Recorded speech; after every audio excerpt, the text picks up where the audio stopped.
एवढी टेस्टी खीर तुम्ही कधी खाल्ली का? हॅलो फ्रेंड, जय शिवराय. आणि आज मी तुम्हाला खिरीची रेसिपी शेअर करते. सगळ्यात पहिले शेवया घ्यायच्या खिरीच्या, थोडंसं खोबरं आणि खिरीचा मसाला.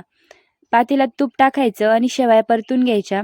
त्यानंतरून पातेल्यात आपण थोडंसं तूप आणि पाणी टाकणार आहे उकळायसाठी.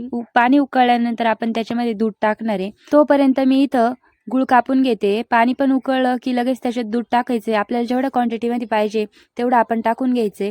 आणि ही खीर एवढी भारी झाली होती ना फ्रेंड्स, तर मला वाटलं की तुमच्याबरोबर पण रेसिपी शेअर करावी. आणि याच्यामध्ये गूळ टाकलेला असल्यामुळे एकदमच भारी होते. त्यानंतर आपण तांदूळ भाजून आणि ते थोडा वेळ भिजत ठेवून मिक्सरमधून काढून आणि मग त्याची पण पेस्ट टाकायची आहे आणि ते कंटिन्युअस हलवत राहायचे जेणेकरून गिठुळा नाही होणार. आणि त्यानंतर आपल्याला त्याच्यात गूळ टाकायचा आहे.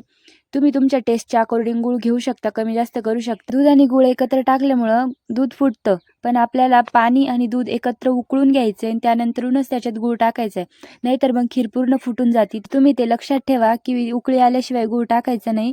आणि त्यानंतरून सगळं उकळल्यानंतर चांगलं उकळू द्यायचं आहे. मग त्याच्यामध्ये शेवया, जो खिरीचा मसाला आहे तो आणि खोबरं टाकायचं आहे. तर तुम्ही इथं बघू शकता की मी टाकलेला आहे आणि खिरीचा रंग पण एकदम भारी आलेला आहे. आपण त्याच्यात ॲडिशनल काहीच टाकलेलं नाही आहे, तरी पण एवढा छान असा सुगंध सुटलेला होता आणि त्याची टेस्ट पण एकदम भारी झालेली होती. आणि तुम्ही कलर पण बघू शकता किती छान आलेला आहे. तर शेवट आपल्याला सगळं टाकून द्यायचं आहे. आणि तुम्हाला जर याची डिटेल रेसिपी हवी असेल तर मला कमेंट करून नक्कीच सांगा. आणि खीर कशी वाटली ते पण कमेंट करून सांगा.